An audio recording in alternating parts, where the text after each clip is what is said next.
السلام علیکم ورحمۃ اللہ تعالیٰ وبرکاتہ۔ امید ہے آپ سب کے سب خیریت سے ہوں گے اور ایمان اور صحت کی بہترین حالت میں ہوں گے۔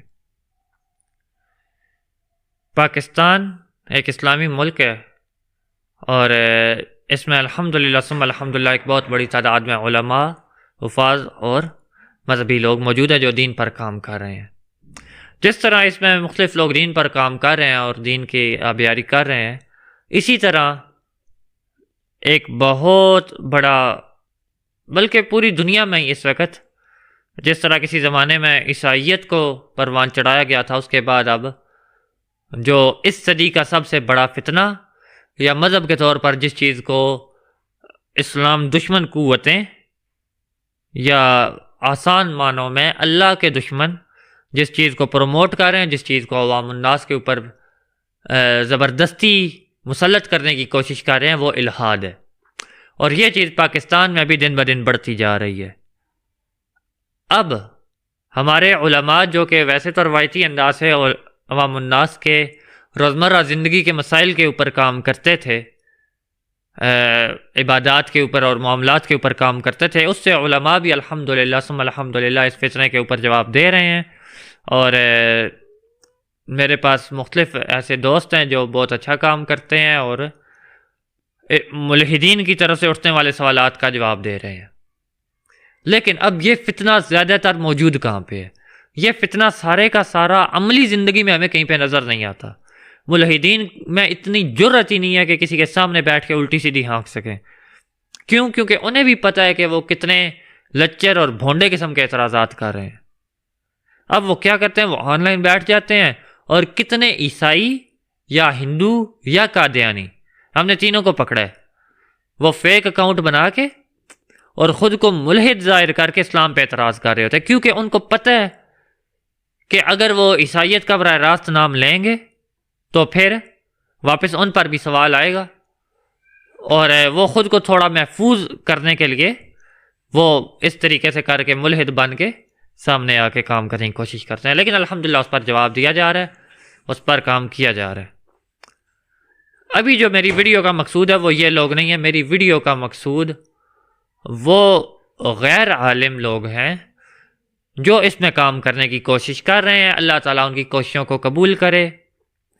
بہت اچھی بات ہے اور دلی طور پر مجھے ایک خوشی بھی ہوتی ہے ایسے لوگوں کو دیکھ کے جو عالم تو نہیں ہیں لیکن ان لوگوں کے ساتھ مکالمہ کرنے کی کوشش کرتے ہیں اور ان کے فتنوں کا جواب دیتے ہیں۔ لیکن ایک چھوٹا سا مسئلہ آ رہا ہے۔ مسئلہ یہ آ رہا ہے کیونکہ یہ بہت سے لوگ جو الحاد پر کام کر رہے ہیں وہ غیر عالم ہوتے ہیں، وہ کسی ایسے پروسیس سے یا ایسے طریقہ کار سے نہیں گزرے ہوتے جس میں انہیں دین کا دفاع یا دینی معلومات بھی مکمل طور پر بتائی گئی ہوں، یا قرآن مجید اور حدیث جس طرح سلف صالحین سے منقول ہے اس کی وہ تشریحات ہمارے سامنے جس طرح موجود ہیں کتابوں میں اور ایک تواتر سے ہمارے پاس آئی ہیں، اکثر اس سے نابلد ہوتے ہیں۔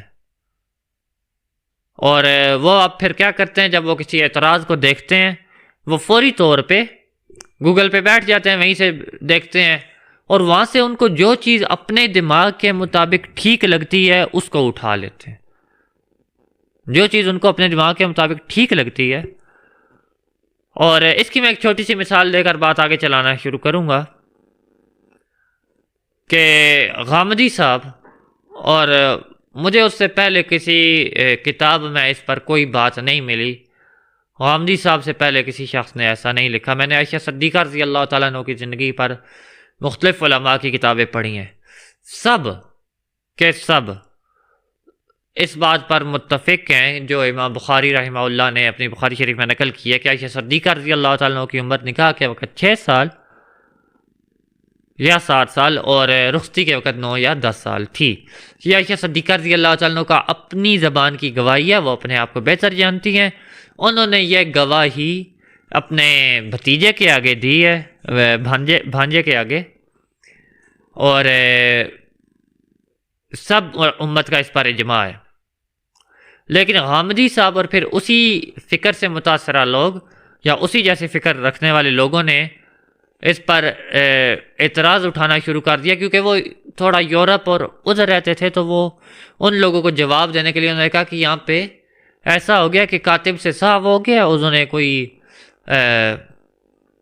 نے بیچ سے عشرہ کا لفظ چھوڑ دیے۔ غامدی صاحب کے الفاظ جس طرح مجھے یاد پڑتے ہیں کہ وہ کہتے ہیں کہ بیچ میں عشرہ کا لفظ غلطی سے رہ گیا۔ تو سوال یہ ہوتا ہے غامدی صاحب یا اس طرح کے ماننے والوں سے کہ وہ کہیں بھی کسی بھی بخاری شریف کے پرانے نسخے سے کیا یہ لفظ دکھا سکتے ہیں؟ نہیں، وہ نہیں دکھا سکتے۔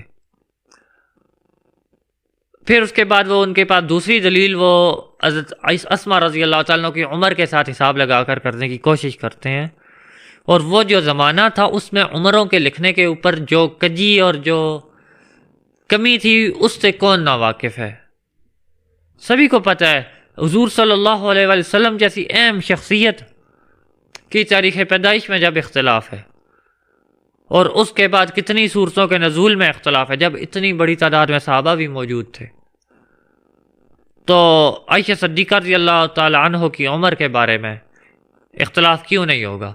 اس زمانے میں جب عمر لکھنے کا رواج ہی نہیں تھا، وہ بس ایک ذاتی گواہی ہوتی تھی یا وہ شخص اپنا جس طرح کا بتائے، اور وہ مختلف قسم کے اور کیلنڈر کا بھی کوئی سسٹم نہیں تھا۔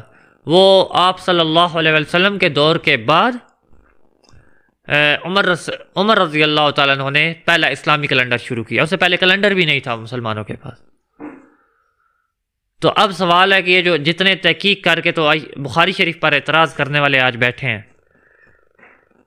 وہ کیوں اپنی ذاتی رائے کو گسیڑنا چاہتے ہیں اور حدیث شریف کے اوپر طعن و تشنیع کا ایک دروازہ کھولنا چاہتے ہیں؟ نمبر 1۔ اور میں نے اس کے بارے میں بات بتا دی ہے کہ بنیادی وجہ کیا ہے کہ انہوں نے باقاعدہ کہیں سے سرٹیفکیٹ حاصل نہیں کیا، باقاعدہ کہیں سے علم حاصل نہیں کیا، جس کی وجہ سے وہ اپنی فہم پر آ کر غلطی کر رہے ہیں، اور دین اپنی فہم کا نام نہیں ہے۔ عمر عائشہ صدیقہ رضی اللہ تعالیٰ عنہ پر جو سائنسی اعتبار سے یا جو عقلی اعتبار سے بحث ہے وہ ایک الگ پورا موضوع ہے۔ خود بخاری شریف کے اندر بھی مذکور ہے 21 سالہ دادی کا ذکر، تو اس کے ادھر انہوں نے کیا غلطی کر دی ہے؟ لکھا تھا کہ 11 سال کی عمر میں ان کا 10 سال کی عمر میں نکاح ہوا، 11 سال کی عمر میں ان کی پہلی اولاد ہوئی، اور اس کے بعد جب 21 سال کی عمر میں تھی تو وہ دادی بن گئی۔ اور وہ میں حوالہ ساتھ اس ویڈیو کے ساتھ لگا دوں گا، آپ خود بھی دیکھ سکتے ہیں۔ تو ادھر وہ کیوں نہیں اعتراض کرتے؟ تو ہر علاقے میں بلوغت کے اوپر، اور وہ ساری ایک طویل بحث ہے، انشاءاللہ اگلی ویڈیو کسی اور ویڈیو میں اس کا ذکر کریں گے، یہاں پہ اس کا مقام نہیں ہے۔ لیکن میری درخواست ہے ایسے تمام لوگوں سے جو الحاد کے اوپر یا دوسرے مذاہب کے رد میں کام کرنا چاہتے ہیں، تو اگر کام کرنا چاہتے ہیں تو علماء سے جڑے رہیں، علماء سے پوچھ کر سیکھ کر حدیث شریف کی وہی تشریح کریں یا قرآن مجید کی وہی تشریح اور تعبیر کریں جو علماء بھی نہیں، جو سلف صالحین سے منقول ہے۔ اس میں اپنی ذاتی رائے چلانے کی کوشش نہ کریں۔ دین ہماری ذاتی رائے کا نام نہیں ہے، بلکہ دین وہی ہے جو حضور صلی اللہ علیہ وآلہ وسلم پر اترا، انہوں نے صحابہ کو سکھایا، صحابہ کرام رضوان اللہ تعالی علیہم اجمعین نے سیکھا اور آگے امت کو سکھایا، اور آج ہمارے تک پہنچا۔ امید ہے آپ کو میری بات سمجھ آئی ہوگی۔ اللہ تعالیٰ میں دین سمجھنے کی اور اسے آگے پھیلانے کی توفیق عطا فرمائے۔ وما علینا الا البلاغ المبین۔